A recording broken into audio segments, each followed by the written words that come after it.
Quero aproveitar o momento para refletir sobre a pessoa do Papa Francisco. E o tema que eu trago aqui para a nossa reflexão, o legado de Papa Francisco para a saúde mental no mundo.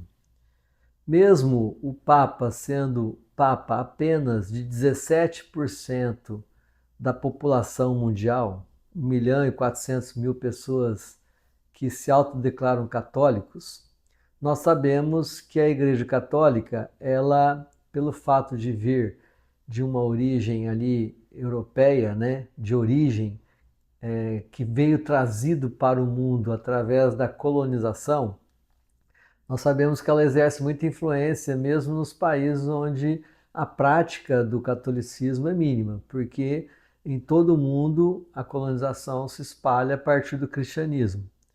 E o interessante é que é um líder religioso de uma igreja que atinge apenas 17% da população. Mas aqui eu trago sobre a demanda do Papa Francisco, porque é aquele que conseguiu ligar a demanda do diálogo com o mundo todo, independentemente da religião. Ele foi uma figura, uma liderança reconhecida mundialmente por todas as religiões como um líder espiritual, sem dúvida religioso, e ao mesmo tempo que dialogou com as diferenças religiosas de todo o planeta. O que acontece quando ele é nomeado Papa, eleito Papa, né, que é o conclave que elege o Papa, porque a Igreja Católica é uma igreja que, institucionalmente falando, é a mais criteriosa em termos de processo de nomeação de seus líderes no mundo todo. Então nós vemos que é uma instituição muito legada à tradição, ao dogmatismo e apegada às leis, às regras internas. Ele sendo eleito, ele causa uma surpresa. Primeiro homem, primeiro papa eleito que vem da América Latina. Uma grande surpresa, até então sempre são europeus. E incomoda também, ao mesmo tempo que causa surpresa, mas no Brasil de uma forma boba, né? Porque o Brasil nós aprendemos a um diálogo hipócrita, onde as pessoas estão apegadas às diferenças como se tudo tivesse acontecendo numa partida de futebol, né? Flamengo e Fluminense, Corinthians e Palmeiras e assim por diante, Internacional e Grêmio. Então o Brasil ficou muito um país de diálogos enrijecidos. E aí, o incômodo que causou no Brasil é que ele era argentino.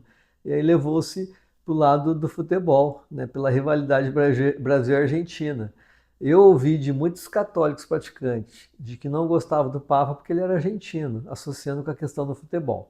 Mas é Brasil e a gente está realmente cada vez pior nesses diálogos e nessas situações de dialogar com a diferença. Estamos emburrecendo.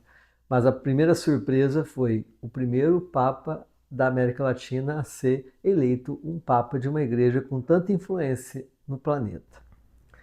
Aqui então quero pontuar alguns legados para a saúde mental mundial. O primeiro é desta capacidade de dialogar com as diferenças, com as diferentes religiões e com a forma de ver Deus de forma diferente, não fazendo juízo de valor, mas dialogando com líderes de diversas religiões do mundo todo.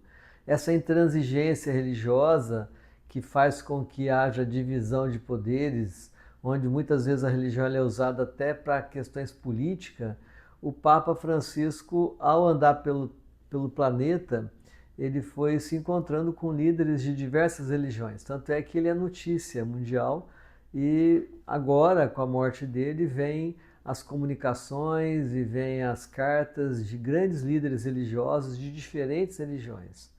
Então, essa capacidade de dialogar com a diferença do outro. No Brasil, inclusive, com a questão da religião indígena, das religiões de matriz africana, e este foi um legado dele. Um outro legado, e isso ajuda muito, né, na saúde mental, porque um país ou um mundo dividido por crenças, onde cada um defende a sua crença religiosa, fica um mundo dividido.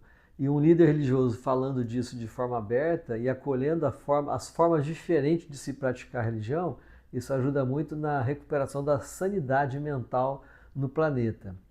E ele também traz a sua prática pastoral da Argentina, que ele era um cara de prática pastoral, mas pela evangélica opção preferencial pelos pobres. Ele resgata essa temática que na Igreja Católica, a partir do Concílio Vaticano II, eles conseguem trazer essa abertura da Igreja para o social e, ao mesmo tempo, isso estava morrendo de volta, estava voltando àquela Igreja tradicional. Isso coloca o Papa Francisco num diálogo para que todas as paróquias, todas as dioceses tivessem um olhar para a evangélica opção preferencial pelos pobres, inclusive conclamando os seus presbíteros, os padres e bispos, a saírem dos seus quartéis ou saírem dos seus palacetes, deixarem de ser príncipes e viver no meio do povo. Ele que tem uma vida de simplicidade e tinha uma vida de simplicidade. Então esse é um outro legado, provocar para a percepção do olhar das pessoas que têm condição financeira de que é necessário estender as ações para aquele que mais sofre, aquele empobrecido. E isso é lógico que lhe dava um título de comunista, porque infelizmente quem hoje pensa no social e pensa no benefício ao pobre, geralmente vai ser taxado de comunista ou de socialista. Mas ele nunca abriu mão dessa posição. Então isso de fato é um legado que ele traz que recupera a sanidade mental, com certeza. O mundo não pode viver apenas dos benefícios do consumo e do prazer de ter e de usufruir do financeiro, que cabe apenas para uma porcentagem mínima. 1% da população mundial detém os bens de 99% da população mundial. Então o disparate é muito grande entre ricos e pobres. Então alguém que vem falar desta ótica é para fazer alertar que existe pessoas passando necessidade, que precisa haver ações públicas em torno disso.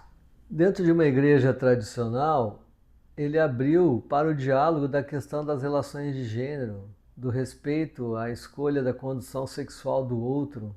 Só não avançou mais nisso porque ele também estava inscrito e está inscrito em uma igreja com bastante apego à doutrina e bastante apego a questões de normas, de leis, de regras. Mas ele abriu este caminho de diálogo da questão de gênero e até assustando alguns mais conservadores, o que colocava ele como um papa mais liberal, um papa mais progressista, né? E também ele mostrou que o cargo dele não era poder, que o poder para ele era o serviço, que muitas vezes a gente usa o poder desde liderança de uma comunidade de bairro, de uma comunidade religiosa, desde pequenas lideranças de equipe nas empresas. Muitas vezes a gente usa o poder que nos é dado como regra de controle do outro. Ele sempre mostrava que poder para ele era serviço. Tanto é que ele tinha uma vida simples, ele se abdicou de várias mordomias que o próprio Vaticano poderia lhe oferecer, até pediu para ser enterrado de forma simples, fora também lá do Vaticano, e ao mesmo tempo tinha um hábito de simplicidade, convivia com as pessoas, almoçava junto com funcionários do Vaticano e assim por diante, mostrando para nós que a gente pode seguir uma sociedade com esse diferencial de usar o poder a serviço do outro e na construção de uma sociedade unida e solidária. Então ele também, um outro legado dele é ter levado a mulher à condição de poder dentro do Vaticano. Muitos cargos que até então sempre foram ocupados historicamente por homens, e geralmente também presbíteros ou bispos ou arcebispos, ele colocou na mão de mulheres, trazendo uma nova perspectiva para essa igreja, até anunciando a possibilidade da questão de ordenar mulheres como sacerdotisas, né, sacerdotes. E ao mesmo tempo esta abertura que também não avançou muito, porque você pega uma igreja enraizada no tradicionalismo. Então ele na verdade também destituiu muitos governos de muitas nações no discurso sem poupá-los sobre o uso do poder da força para o comando, preconizando uma sociedade de paz, do diálogo sem a necessidade da guerra. Ele foi um baluarte de defesa contra a guerra, pela paz, com certeza. E quem não quer a paz? Quais nações que vivendo em paz não vivem melhor emocionalmente? A guerra gera muitos transtornos emocionais.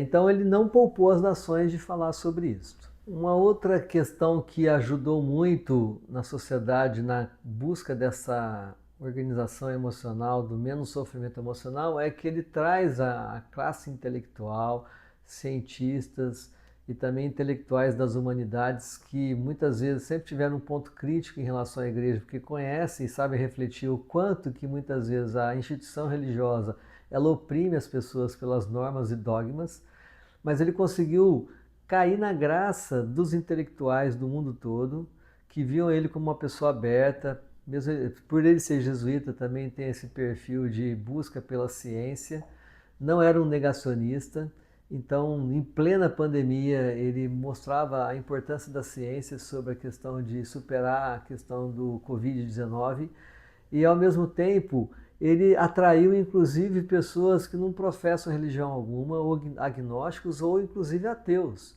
Eu tenho amigos intelectuais ateus que sempre viram o Papa Francisco como uma luz, um sinal de esperança no planeta, na quebra de paradigmas e na destruição desse fundamentalismo religioso que leva também a uma cegueira sobre a ciência. Então ele cativa os intelectuais, inclusive os ateus.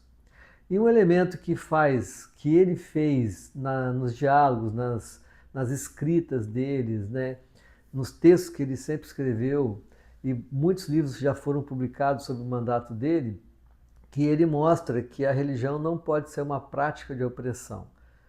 E a prática de opressão na religião leva ao sofrimento emocional. Para o Papa Francisco, a religião era libertação, era esperança de uma vida melhor, era a construção de uma sociedade solidária. Então fica aqui essa minha reflexão, que aparentemente não tem nada a ver com a psicologia, mas nós temos um líder religioso que veio a falecer agora no dia 21 de abril de 2025, com 88 anos e que deixa durante o mandato dele de Papa um legado para a humanidade, o homem da paz, da esperança e dos encontros nas diversidades. Fica aqui essa minha mensagem e dedico, sem dúvida, esse meu vídeo ao Papa Francisco, de onde ele estiver.